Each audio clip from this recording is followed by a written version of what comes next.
For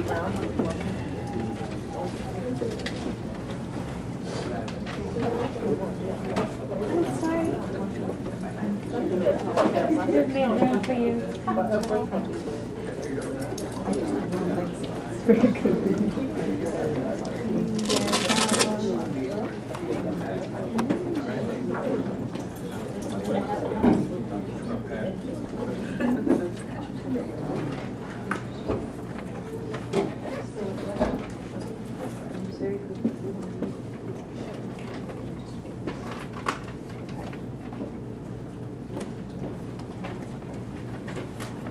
Hello, hope you enjoyed your lunch. So we're back with our next panel on data collection, and our speakers are Dr. Jeff Mantz. Jeff Mantz is an assistant professor of anthropology at George Mason University. Since 2006, he has conducted several studies in the eastern regions of Democratic Republic of the Congo and Rwanda on the supply chains for conflict minerals and the exchange practices of individuals involved in both the legal and illicit trade. Next speaker is Charles Martin Shields. Charles Martin Shields is a doctoral student at the ESCAR at George Mason University. His research focuses on evolving role that technology plays in peace building and development, and currently works as a project director with Tech Change, a Washington, D.C. based consulting group. And Samuel Y. Johnson is a doctoral candidate and Drew C. French Kimby Fellow at George Mason University, School for Conflict Analysis and Resolution, studying conflict-sensitive economic development, economic reconstruction, and peace building. He comes from Liberia, where he has worked as a journalist, peace builder, development practitioner, and academic.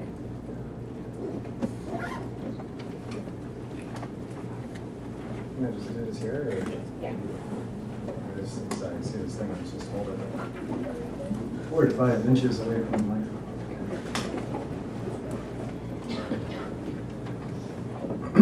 Can you hear me out there? Yeah.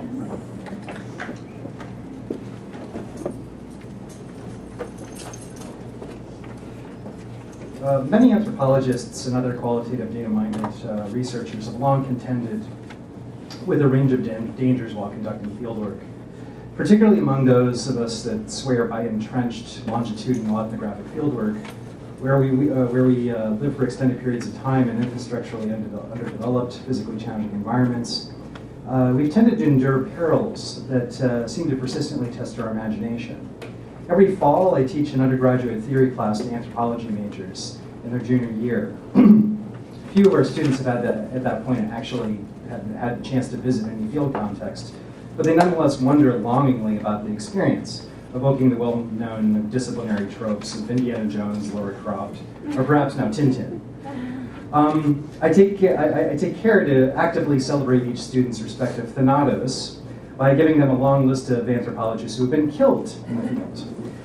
From the first Native American PhD, William Jones, who in 1909 was murdered by Ilongo tribesmen who he offended while conducting fieldwork in the Philippines, to a range of anthropologists murdered for their politics, Myrna Mack in Guatemala by government death squads for advocacy on the part of peasants, Nikolai Jurenko in Russia by neo-Nazi skinheads who he testified as an expert witness against, David Webster in South Africa for his anti-apartheid activities.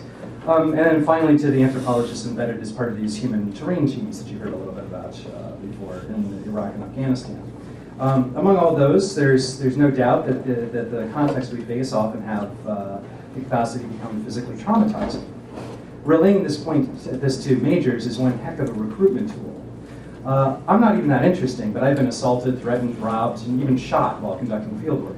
I enjoy boasting in my tenure and promotion file that I merited advancement because I've literally taken a bullet for the discipline.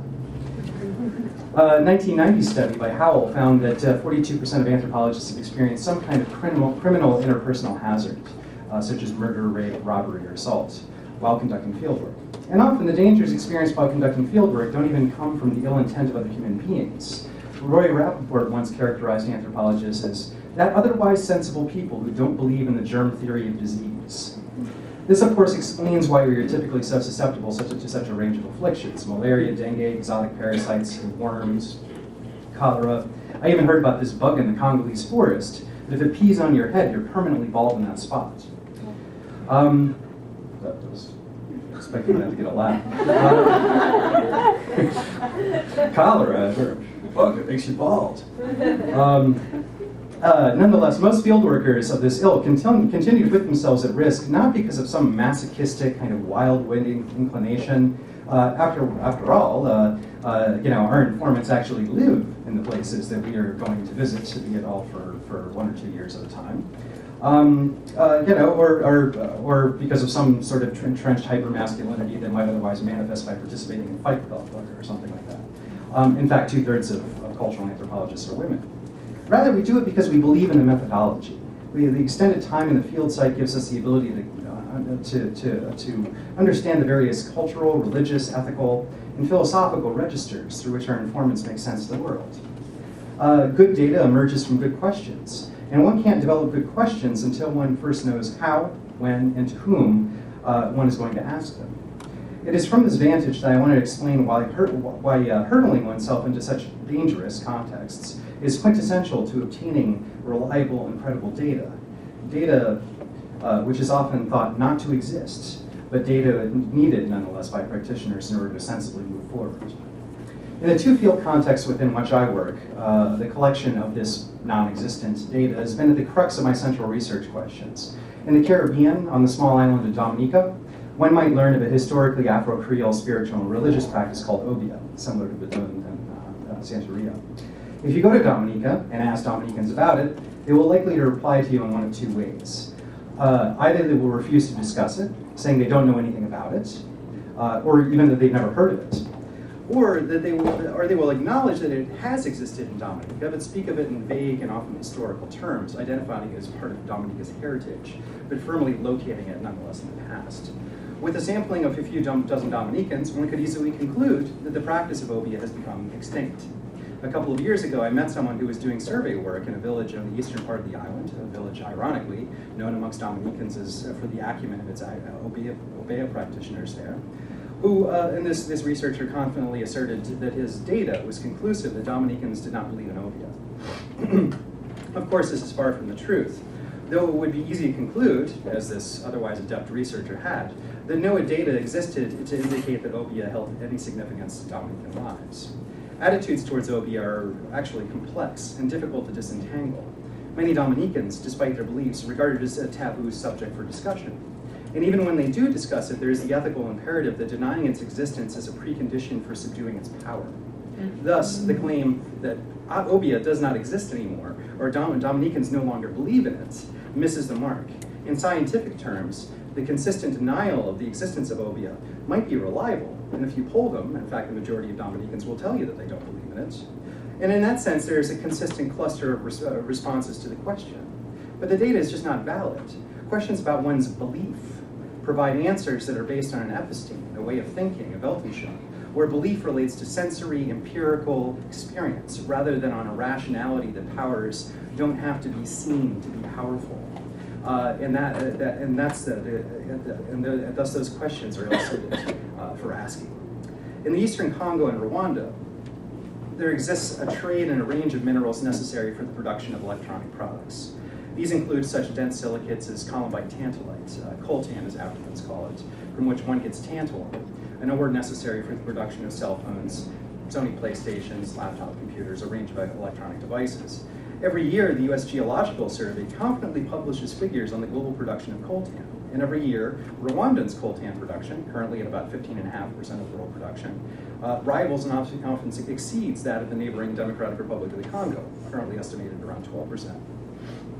Rwanda is a small nation the size of Vermont, adjacent to a fault line that separates it from the DRC, a nation the size of the United States east of the Mississippi River. We know that the eastern DRC may hold up to as much as 2/3 of the world's reserves of coltan. Many question whether Rwanda, because of its geological location, holds any tantalum reserves at all. But the numbers wouldn't lie to us, would they?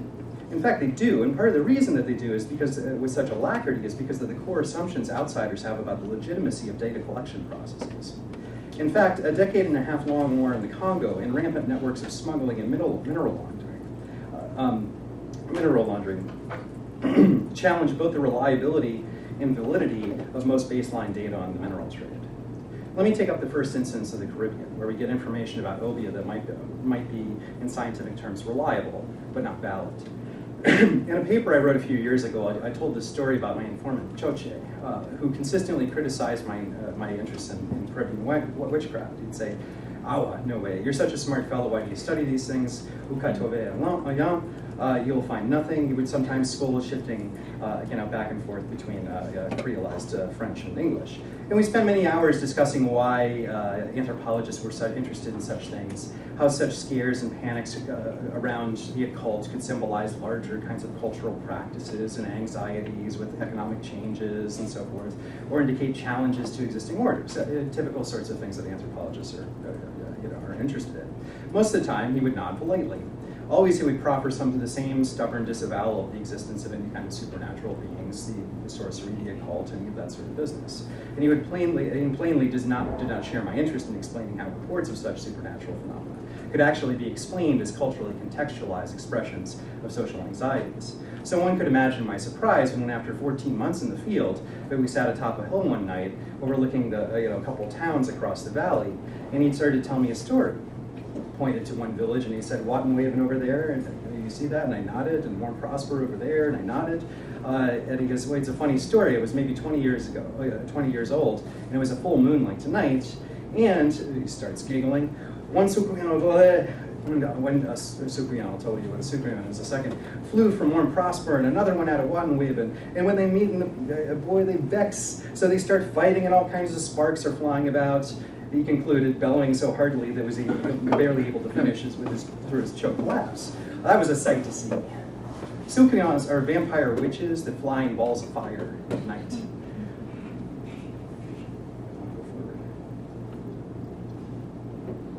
Steve Jobs is messing with me from the grave here. In his memory of their nocturnal rumble, summoned evidently a terribly hilarious image. I was too stunned to spit out anything more than a sort of feigned chuckle. Battling bloodsuckers certainly didn't seem like something this very adamant skeptic of the occult would admit to seeing. So I asked, Choche, you said you didn't believe in that sort of thing, Obeah and witchcraft, and he says, in response, "I don't." And offering finally, "These are just people. If you don't believe in them, it can't hurt you." And he went on to explain that while practitioners of the occult have an impressive aptitude for parlor tricks, for all kinds of gamesmanship and so forth, that because they've made deals with the devil, in the end they're just ordinary individuals who make twaka, they make trouble. They're not otherworldly, they're not supernatural, they have no real power unless one gives it to them by actively participating in this optical and auditory charade that they embellish.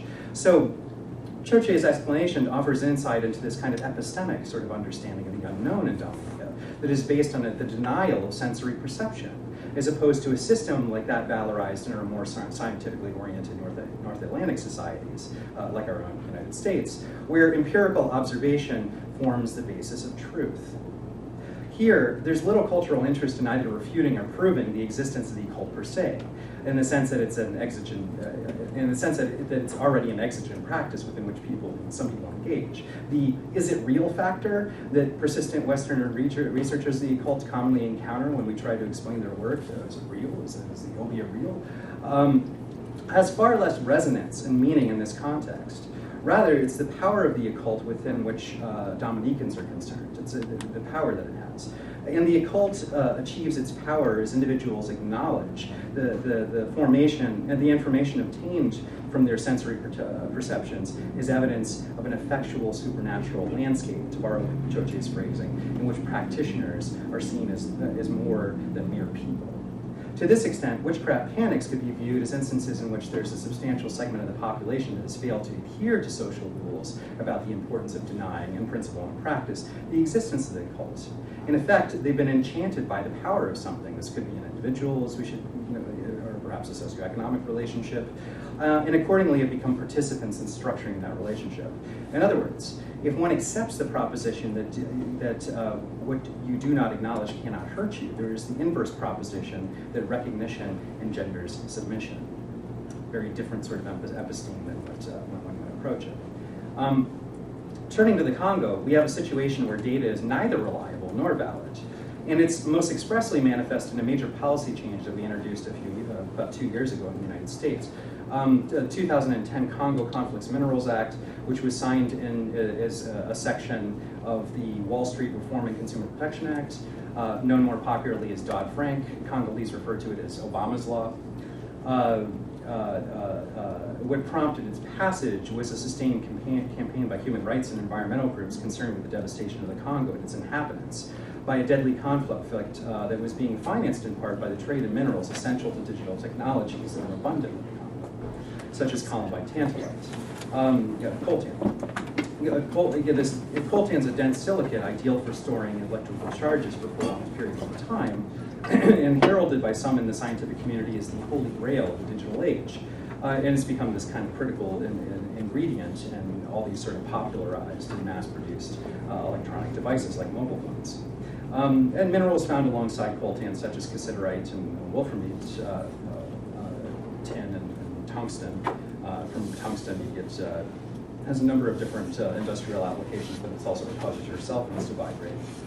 All these things have similarly played a significant role in the technology industry. Other minerals such as cobalt, which is used to make batteries for mobile phones and other rechargeable electronic devices, copper, used for wiring and communications, gold, and uranium can be found in abundance in eastern Congo as well. So militias in the eastern Congo have seized upon the international demand for these minerals and as a cash-generating opportunity, and one after another they would attack rural villages, gang rape all the women and girls, and more recently men, steal any harvestable agricultural produce, raid the cattle, conscript children into their ranks as soldiers and sex slaves, and force those who remain to work as porters and diggers.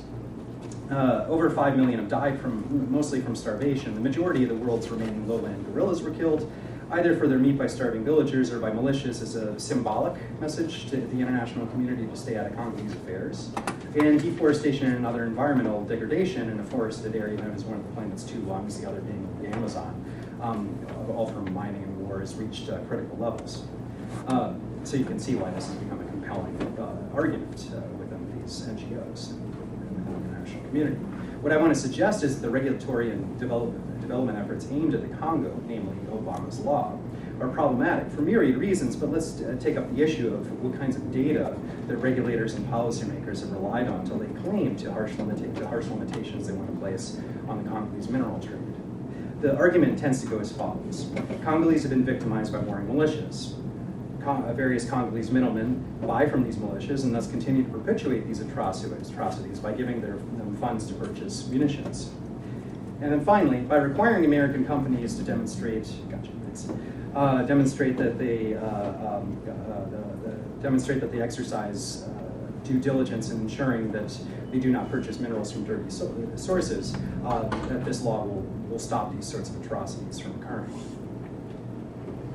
And with this narrative, groups like the Enough Project and Global Witness have been successful at hegemonizing the knowledge economies upon which policy and development practitioners build their analyses and their policy.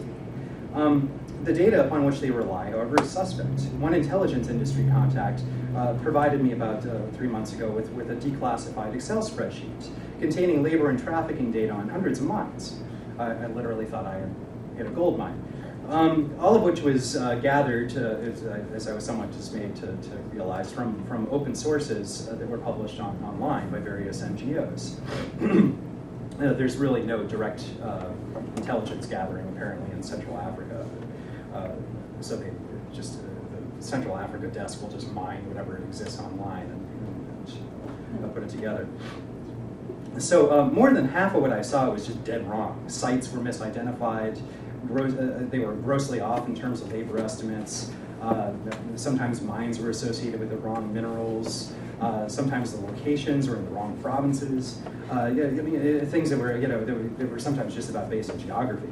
It was clear that the producers of this information had not actually visited these mines, and instead were relying on secondhand reports, likely from some urban-based government official. More importantly, these accounts ignore the larger, far more lucrative, illicit trade in minerals. Congolese miners often sell to illicit traders, typically Rwandan, because they can command a 20% higher price for the minerals. And this accelerates during times of regulatory pressure, like President Kabila of the Congo's self-imposed 9-month ban that followed the Dodd-Frank passage. Congolese formal traders are meanwhile heavily regulated and taxed, at rates fluctuating between 7 and 20%. Rwandans, by comparison, are not taxed at all. Are required to hire government officials to oversee the regulations, all while being vilified by the international community. The real dirty trade happens pretty much everywhere else except the Congo. I should say, except by Congolese certified counterparts, where various international actors have been complicit. And widespread denial of industry complicity in the illicit coltan trade contributes to some interesting but highly misleading conventional wisdom about the role of Congolese ore in the world market. A corporate responsibility liaison remarked to me once that it's important to note that before 2000, coltan from the DRC accounted for only about 3% of the world's tantalum supply. This rose briefly to about 10%, but only for a couple of months, and then the market corrected itself. There's all this sort of language about that, markets self-correcting one another. So I mean, what actually happened was that we released our strategic coltan reserve onto the world market and depressed the prices.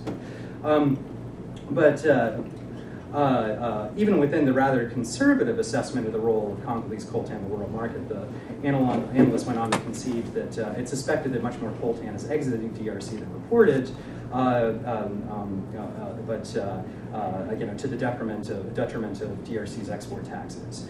It was a guarded illusion that she was making, but it suggested the inabilities, even at that point in time, of geological survey statistics to reconcile the numbers of the illicit trade in conflict minerals. Industry scientists strongly assert that Africa holds the key to meeting future demand in digital technology minerals, even if they believe that the ban has dried up a lot of the supply from the source. So let me simplify the inadequacy of these statistics with a simple analogy. Given the enormously illicit nature of the trade, this is if someone were attempting to draw conclusions about the size of the California agricultural industry based on wage reports to the IRS, understanding that there's a whole agricultural economy that's somewhat more difficult to measure. There's a number of firms, at one point in the mid-2000s, about 60% of the global trade in coltan was flowing out directly through Australia. What we know is that 50% or more of the trade in the Congo, there's numerous statistics, but at least 50% is happening off the books. So let me just wrap up here. For the reasons I've laid out above, I think it's essential that we recognize how data collection is a political economic process. Those knowledge economies are produced in ways that are contingent upon what kinds of information flows in and out of them. And when our questions depend on epistemic or ontological assumptions about the subject of study, in the cases I outlined above about the presumption of belief automatically connecting to sensory experience, or the conviction that illicit trading can be demarcated to territorial boundaries of a polity entrenched in a civil war and wouldn't extend beyond these borders, we draw conclusions and make decisions that are based on data that have no meaning. What purpose, I want to conclude by asking, does putting oneself, a physical self, at risk have if we do not elicit the data that is credible to evaluating our study?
Is it really on? Okay. Let's see. Here's the button. So this is probably going to be a little drier than Jeff's presentation, and I apologize. And we're going from like the depth of human interaction to dealing with technology and how technology links us. So I came up with this title, Reliability in Real Time, and I feel like this is going to be like going from one thing to a completely different thing.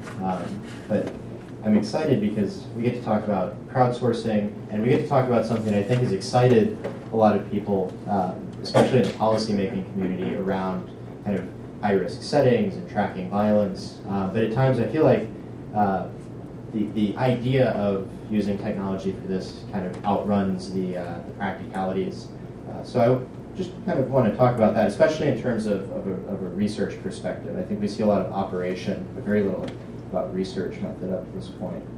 So the first question is what is crowdsourcing? It's essentially a large N research methodology where you go out and you elicit from the general public voluntary information about some question you have. Its roots are actually in commercial marketing, where you could send out a message to cell phones, you could send out a message on Twitter, and people would voluntarily respond. But the point of it was that you weren't sending out your own surveyors. People were just voluntarily feeding information back. So instead of a sample, you call it a crowd, and you're now crowdsourcing. So again, what we can see here, on the top left, you have a picture of a Twitter feed. And what we're starting to see, moving away from the marketing, was the impact that these open source technologies like Twitter and text messaging and Facebook had on events in Tunisia and Egypt and events in Iran when they talked about the Twitter revolution. On the bottom right, you also see a thing called a crowd map. Groups like Ushahidi, it's a Kenyan software development NGO, came up with a system for integrating mobile phone text messaging into digital mapping so that during the election violence in 2007, people could report what they were seeing. And that really took off. I believe this was the map that came out of Haiti. People were texting in after the earthquake. So it has exceptional reach, but what I'll talk about is kind of where does it fit into a research methodology. A lot of what we've seen is the operational side, responses to things like earthquakes or violence. So in this case, I wanted to think like in a traditional sense, like how does this affect methods and what are the challenges? And we'll also talk a little bit about the ethical aspects like risk management, protecting the validity of your data, and protecting the safety of your informants. But in this case, we can look at it and go, wow, we can really increase sample size in a dramatic way. Suddenly, with like a mobile telephone poll that gets sent out by SMS, you can get 3,000 survey responses in a day. And doing that on foot would take months. You can do it again, and you can create panel data very quickly over time. I know one challenge with surveys is, you go out, you do a survey, you have to come back, tabulate your data, and 6 months later, the ground has changed since you collected your data. So increased sample sizes. You can also do things with randomization. Because of the increased sample sizes, you can use computing. Things like RSS feeds that manage data, you can just tell it, as data comes in, please randomize it. You can do faster survey analytics. I think any of us who have worked with like SPSS know how much time and headache it saves not having to do a repetition of, say, 57,000 slope analyses to get an answer. The computer just does it for us. We just have to know what we're looking for. A lot of this you can feed mobile phone surveys straight into the software. It also gives us greater capacity to disaggregate data. I know one big complaint around large N models, for instance, like the Collier-Hoefler economic models of conflict that people brought up, was they were prone to major errors because you would have sections of a country, a very small space in a country, that was like economically in really bad shape, but by itself it didn't have a large enough effect on the whole country to affect the country's economy. So the Collier-Hoefler model says no civil war should happen. but in reality one did. It just started in a spot that was subsumed in much more data. These kind of technologies can help us get around some of that. You can geotag where a text message comes from. You can see where someone is tweeting from. You can put it on a map. And then on a map, you can put the text message itself. So there's also a lot of qualitative information that can be built in. And I didn't put it on here, but with things like Twitter feeds, you can really go through and see how a story is developing. You can see how social networks develop as well. So I think there's some interesting applications for both qualitative and quantitative data. And I think too, these technologies start to kind of create a synthesis of the two. So you can get some incredible information, but then what are the challenges? So validity is always a big one. In this case, instead of being on the ground, you're at distance, and you're having to deal with whether you trust that the other person on the end of his Twitter feed is really who they are. That's one. If people are sending in text message information from a cell phone, are they really where they say they are? You might not. Most of the time, a civilian can't triangulate where a cell phone is, I think for good reason. It's a privacy issue. So you do have to trust that, yes, they say they're in a spot, and that's where they're reporting from. The flip side of sample size. It's great to have a large N, because you can make inferences about what you're seeing. It's really bad when N is so large and it's coming at you so fast that your computer crashes and you can't possibly manage all of the data. There are tools for that that are developing, but it's still a challenge, especially I think in research. Volunteer bias is a major challenge. I would kind of think of this as, in a conflict setting, who's likely to have the time, security, and money to sit and send you a text message? It's probably not the person running from a conflict to a refugee camp. So what you're hearing, are you hearing it from the people you're trying to gather information from, or are you hearing it from someone who may be nearby but is not affected? So thinking about that in terms of who's sending the information, there are socioeconomic factors that get built into this. So there is a sample bias issue. There are technical factors. How much, essentially, you could have a computer that just can't handle the data.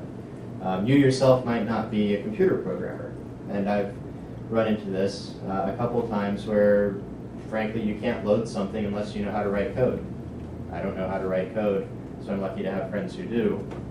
So there are technical factors that come into play. And then operationalization and data overload. So we touched on data overload, but on the operational side, if I'm doing a study and I need a certain number of people to respond, I'm sitting in Washington and they're living in Kibera outside of Nairobi.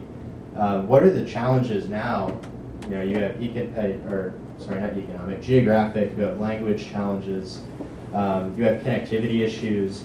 So everything that is a challenge, a big enough challenge face-to-face organizationally, you've now put an entire layer of anonymity potentially between you and your informants. So there's an operational issue just in terms of organizing people. So then how do we address these problems? And one approach is actually something called bounded crowdsourcing.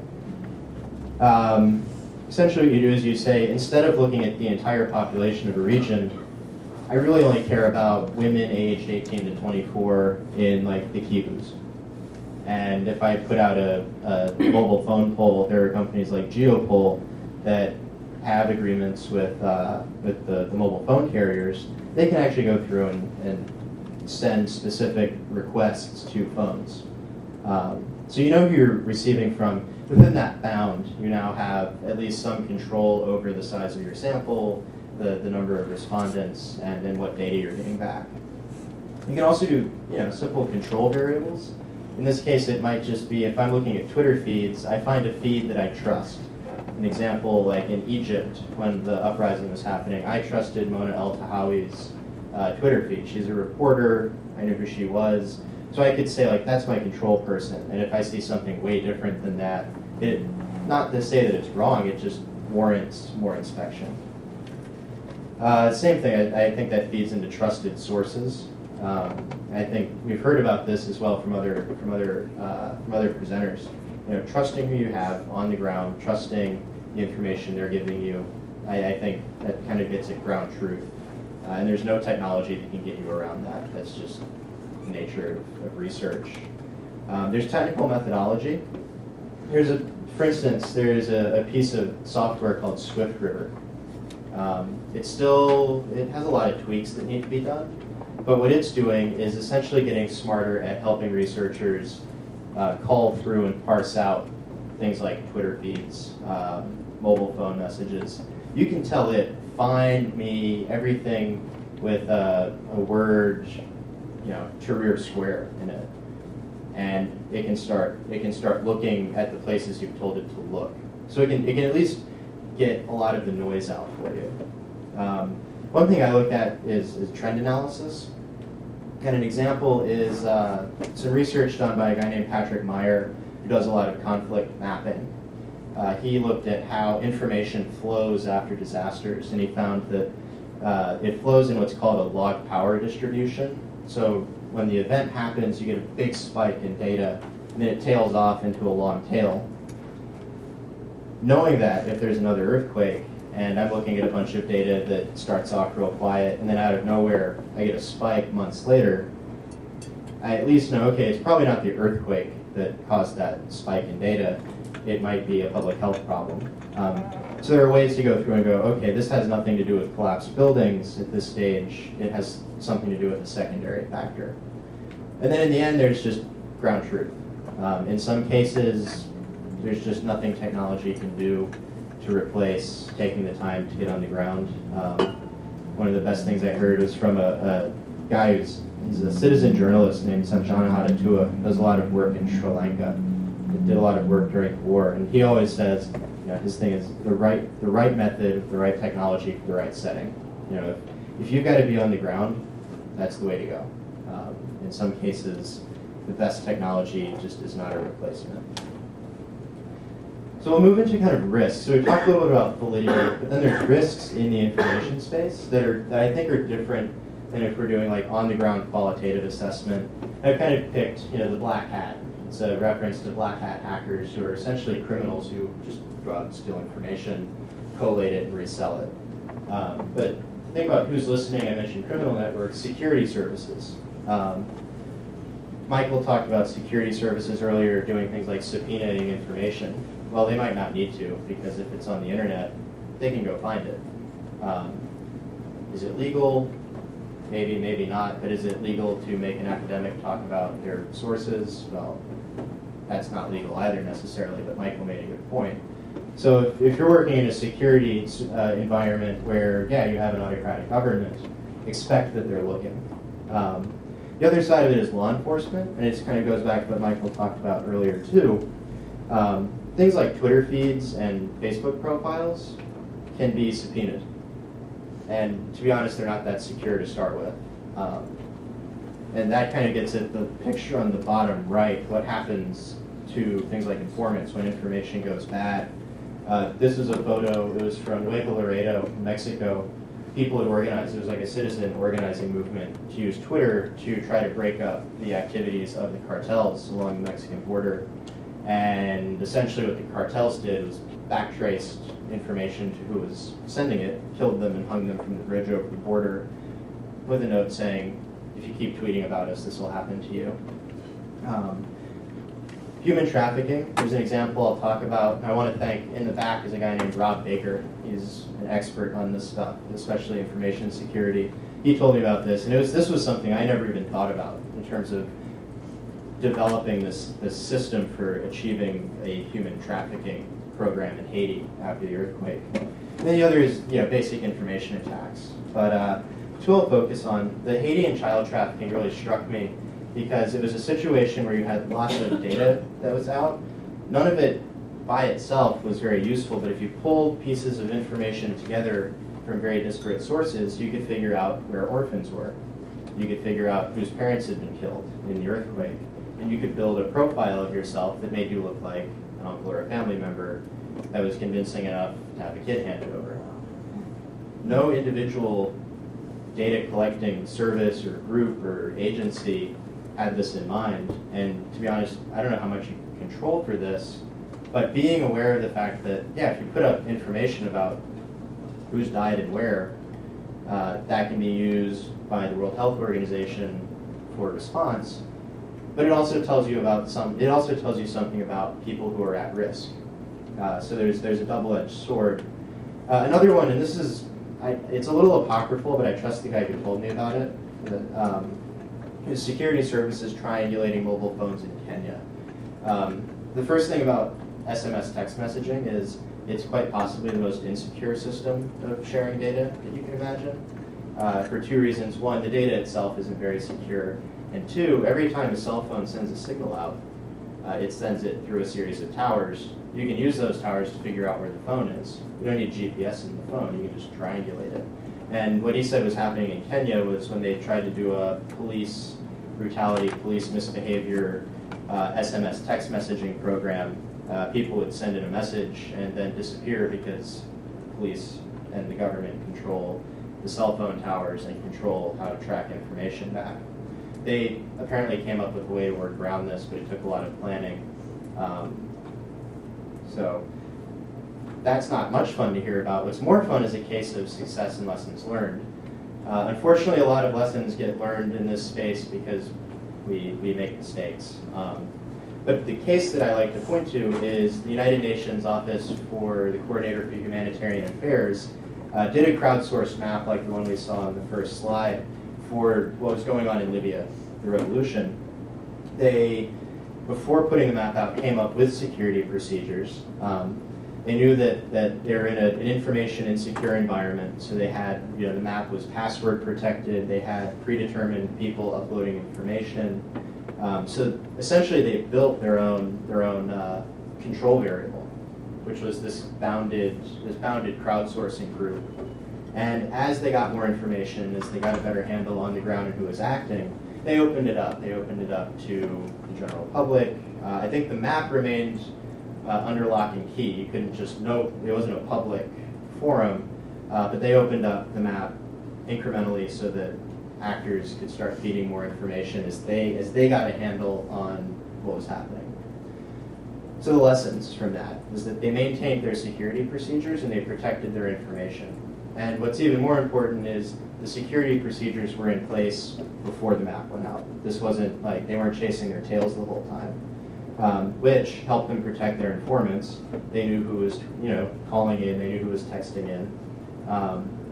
That meant that when they collected the data, and I think for researchers this is important, even though this was a policy operational thing, the data they collected was valid. They had procedures for making sure that they could trust the information. Now, if the ICC comes and says, we want to see your data and your map, we know it's reasonably reliable. If a researcher wanted to look at it when they make it public, we know that the way it was collected, there was some methodology that we can back check. So this is a case of doing it well. So I wanted to kind of wrap up thinking about, as researchers, what we have to think of. And I have a slide for the IRB. If you're ever tasked with figuring out whether to give the thumbs up to a project. For the researcher, do I have a plan for securing my information? I think we enter so many passwords all the time, and we kind of we synthesize that into our thoughts that it's easy to forget to do things like put a password on your spreadsheets if you're handling sensitive information coming in from the field. Someone could just hack your IP address and enter your computer. Secure things that you don't think might need to be secured.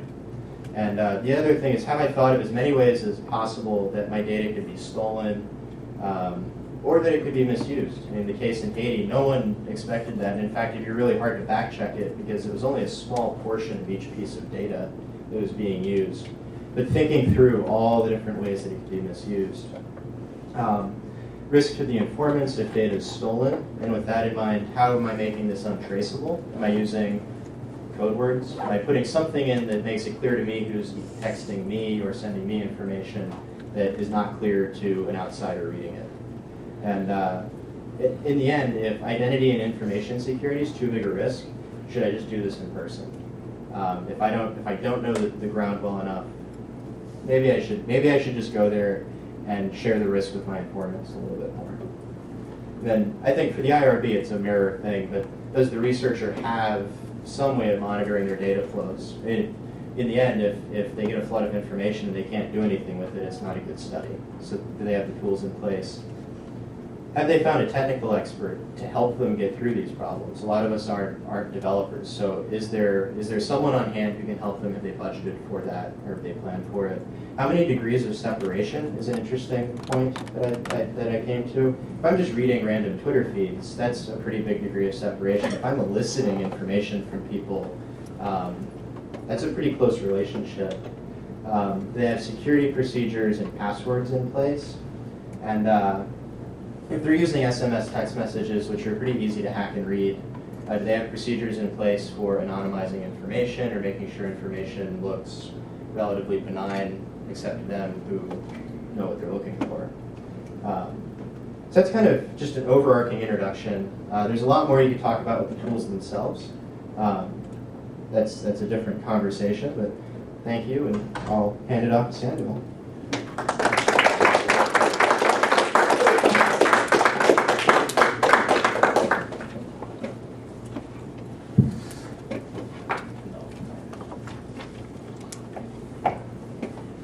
Thank you very much.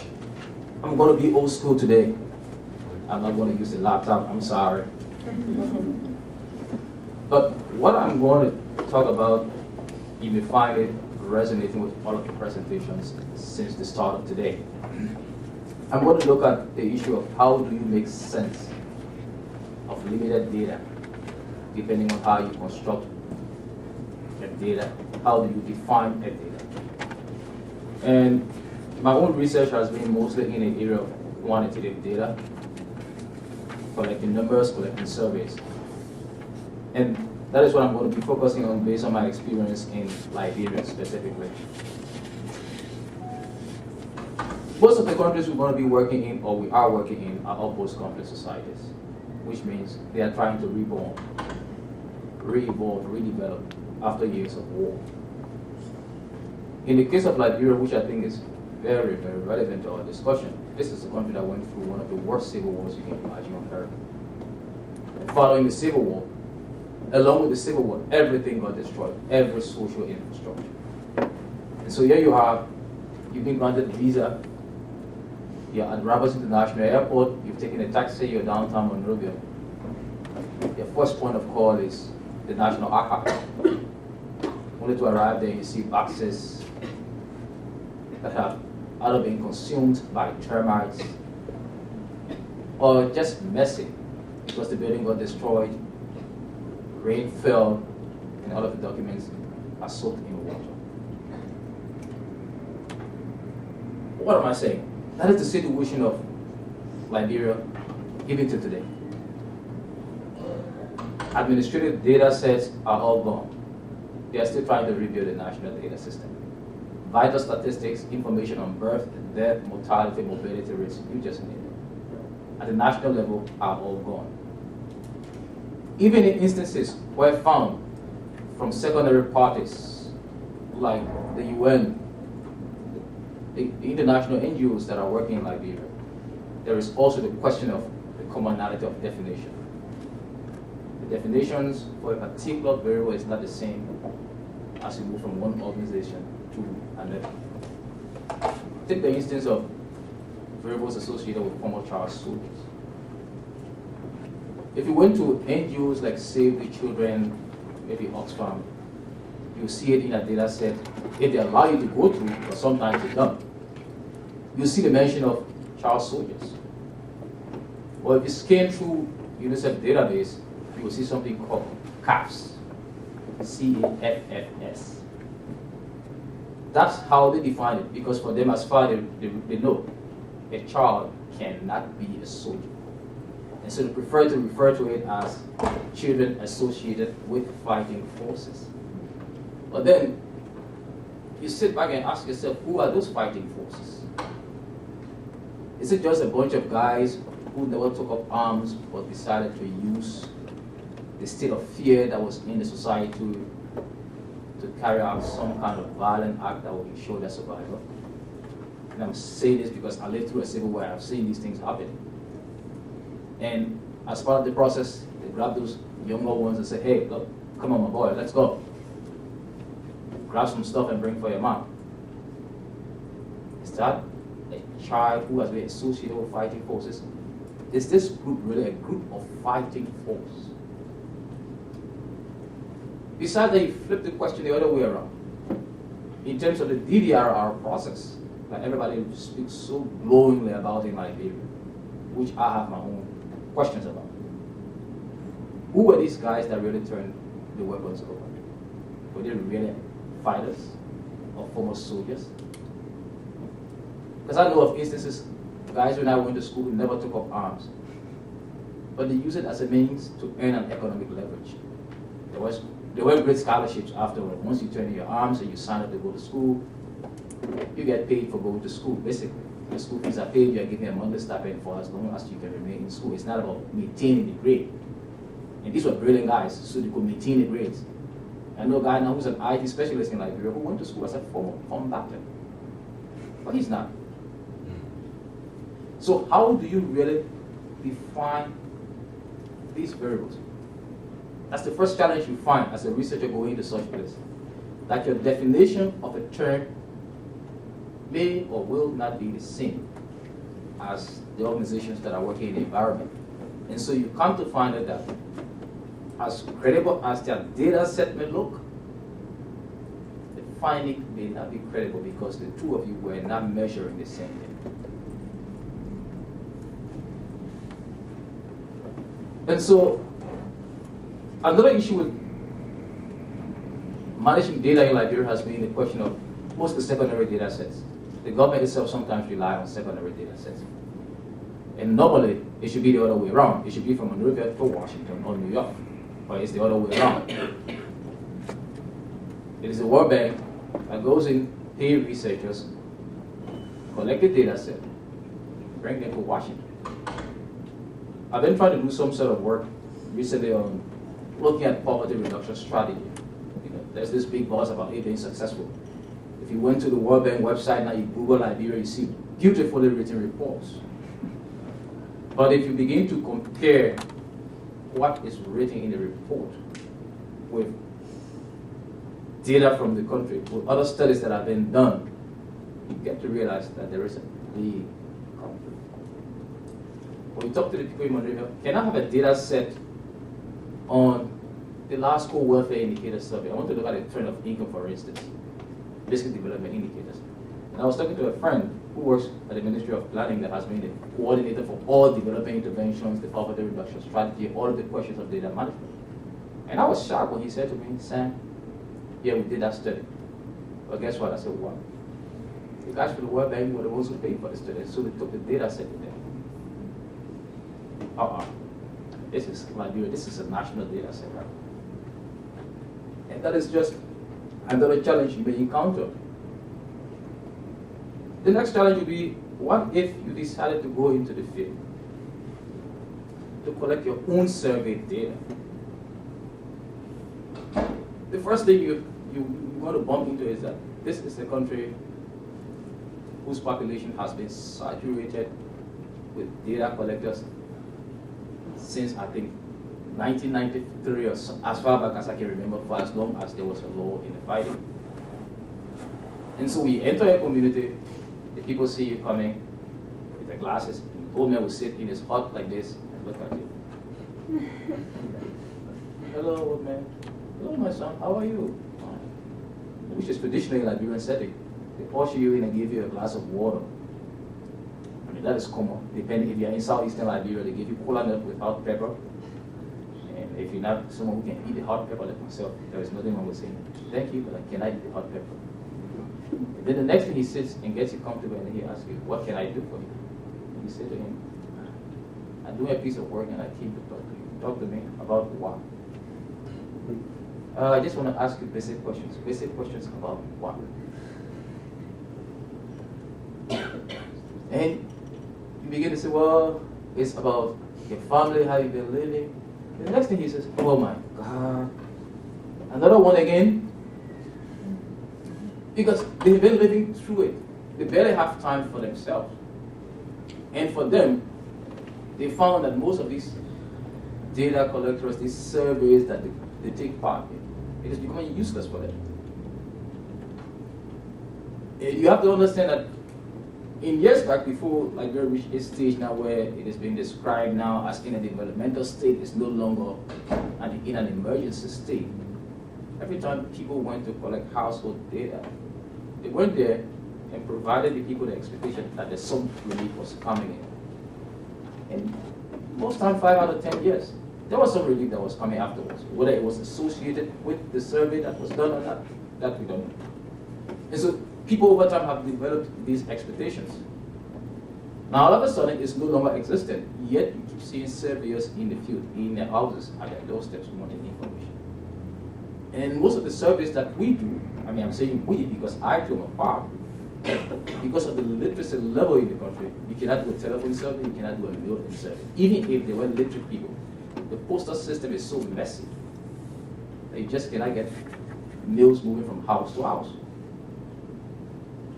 So as a result, you sit there, you have to find a way to communicate with them at that level. It takes them 2, 3, 4, 5 hours, which eats up a significant portion of their daylight time. And so for them, it is no longer useful. Apart from that, the next dimension you have to consider is the question of power dynamics, which Agnieszka and other people spoke to earlier on today. I can speak to it as a Liberian. And this is something even in Sierra Leone where I did partial work for some time. I don't like to speak to it because I haven't worked for a longer time in Sierra Leone. But once you enter, where are you from? I'm from school. Which school? I'm at a university in America. Often people have some expectation. Oh, this guy's a powerful guy. He has a lot of knowledge. And there is always the tendency, sometimes they can, as a way of avoiding you, they will tell you what you want to hear. And the question of credibility of the data comes in, what the issue he brought in. We will be asking the right questions, but is this something that the people really believe in and they really pay attention to? Are we on the same page? Apart from power dynamics, there's also the question of torture. Do you just enter a community setting and see a little boy walking down the street and say, hey, little one, can I ask you a couple of questions? And they ask me 1, 2, 3, 4, 5, 6 questions, 7 questions. What happens to him when he gets home? For sure, he will not, someone in the neighborhood will see him. The next question will be, who was he? What were you telling him? Besides that, you may be doing other forms of research. The issue of sexual and gender-based violence. How comfortable are people to talk about this particular issue at a particular point in time? How about the issue of transitional justice? The issue of mass murder. Some cultures, as far as they know, once they bury the dead, they tell you all of the bad luck was taken along with the dead. May the dirt that covered his body cover up the bad luck. As far as at that point, they're not going to speak on it. So going in a setting where that cultural value is strong, obviously, you might not get any credible information.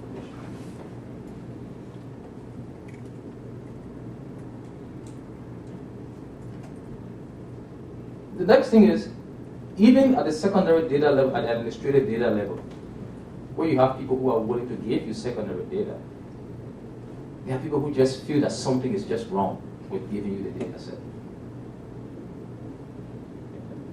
You may go to what they call the statistic house, the official Bureau of Statistics. I remember it was in 2008, we were doing a World Bank study on information control, the use of information, whether government information, development messages were really reaching the people. But because it was a national representative survey, we needed a sample frame, the national census. We also had to do what the World Bank was asking for, a baseline poverty survey. And here I am at the National Statistics Office. I'm asking this guy when I went to the University of Liberia together, hey man, I need this data set, and I know you guys just did this thing as part of the population census process. He tells me, no, it's not available. Are you kidding? Oh Sam, I trust you, it's not available. And after a while, I got to realize that a former instructor of mine from the University of Liberia also worked in this particular building at the senior level. And I bumped into him at the gate and he said, Sam, you in town? I said, yeah. He said, why you haven't looked for me? I said, I didn't even know where to find you. I've been to the university a couple of times. He said, let's go in my office. You must need something for which you are around here. I said, yeah. Well, we sat, we chatted after a while, and they asked me, what do you want? I said, I want this particular kind of data set, but I'm understanding that you guys are not releasing it. And then he lay back in his chair and let out a very big chuckle and laughed at me. I said, what's going on, bro? He said, you must be an American for true. I said, what do you mean, an American? He said, this is Liberia. You know, obviously, no one will give you a data set here. I said, so how do I get it? He said, just give me your number. He could give it to me because he knew me, he trusted me. And he knew the relevance of it compared to my colleague who was sitting upstairs. For him, as far as he knew, I was using this data set to obtain money. And because I wasn't prepared to give him money for it, I said, it's my right as a citizen. After all, even though I wasn't in Liberia, but he spoke to my mom. And so the information she provided is going to be used for national decision making, which is also going to impact me. I must use the same data to cross-reference what is coming out of policy. So I'm entitled to it. But for him, he didn't see it that way. It was something that I needed to give him attention. So the question that comes back out of all of this gibberish I've just spoken is, how do we manage it? What do you do? I may not have all of the answers, and I don't even think I have one.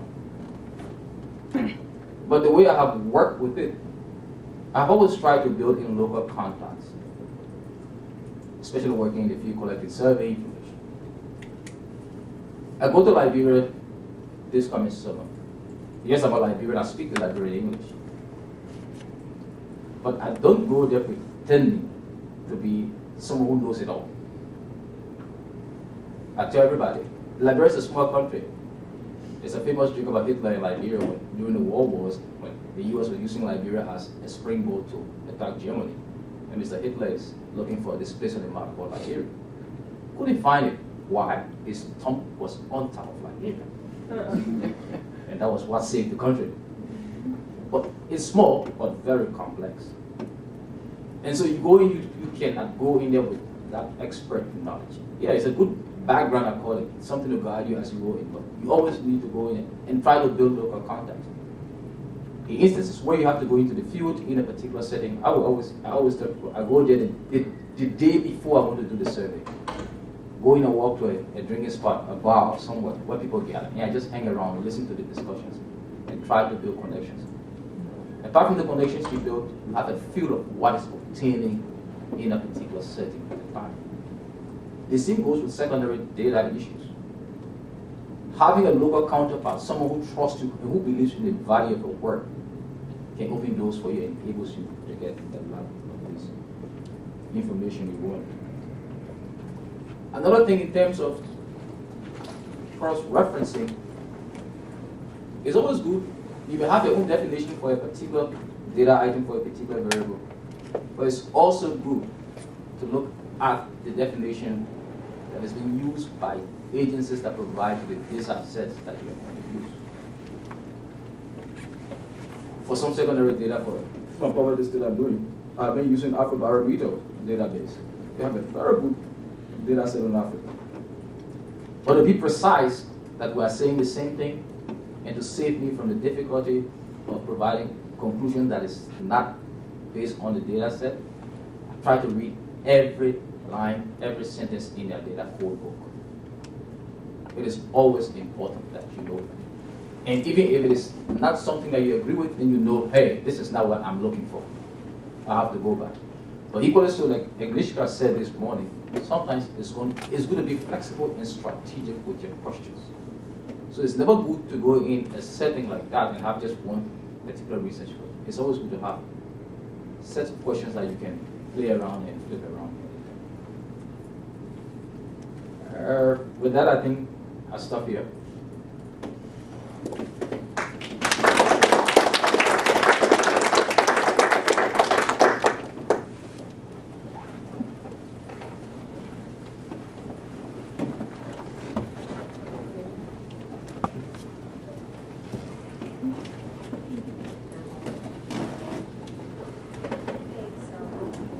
Is it working? Yeah. Any questions?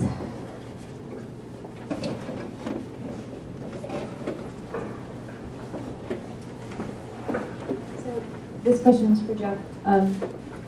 in the past, anthropologists kind of have gotten a bad name for being culture vultures and that kind of thing, and stealing artifacts and terrible things like that, and I'm sure it has changed, but I wonder how do anthropologists today kind of confront that when you go into a community and you want to learn about things? How do you deal with the resistance of you're trying to steal our culture in some way? I think probably most of this sort of reputation has largely been fueled by a number of 1970s anthropologists who just felt particularly bad about things that a few people had done in Southeast Asia in the 1960s, and a lot of people had done kind of unwittingly.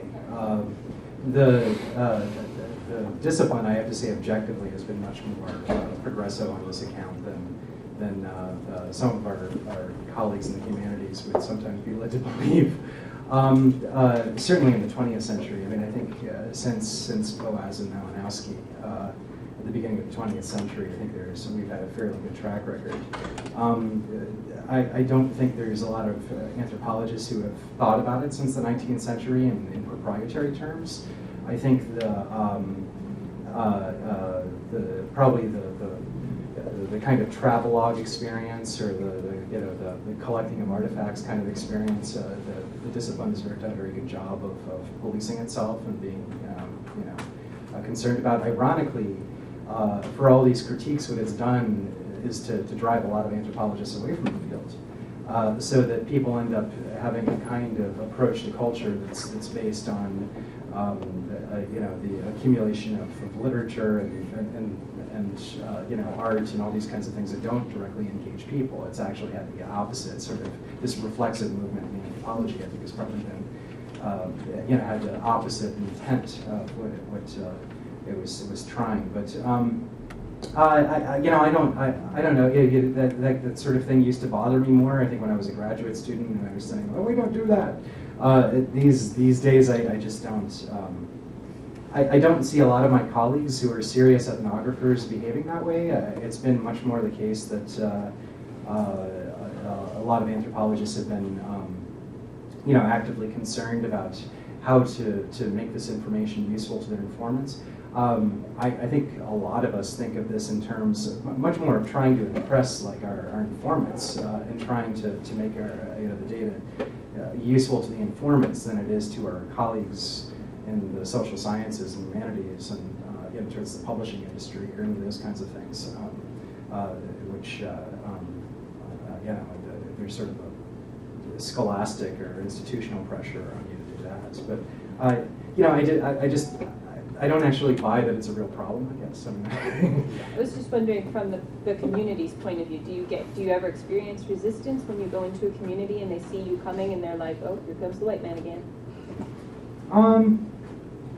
I'm sure there's people that do. I think you do initially, absolutely. I mean, this is why we do a year or two of fieldwork at a time, is for that very reason. I mean, certainly when I first came to the Caribbean, I had to be there for probably 6 weeks before people just stopped looking at me like, "Okay, when are you leaving?" Oh, you're learning Creole. That's interesting. Oh, you speak some Creole now. That hasn't happened. Just a long time. I can't remember the last Obeah could speak Creole, or the last Mzungu tried Swahili, or your saturation there, the time that you're there allows people to learn that you're actually serious about the material, and certainly you're clumped in with any number of researchers who come in and do drive-by qualitative research or whatever, but. I mean, your saturation is really what makes the difference there. So I mean, I guess I remember this problem. I haven't experienced it in a long time, so I don't think about it that much, I guess. Any other questions?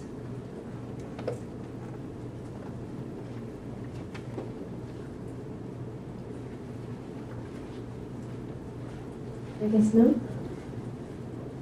Thank you very much for your presentations, and we'll move on to our next one.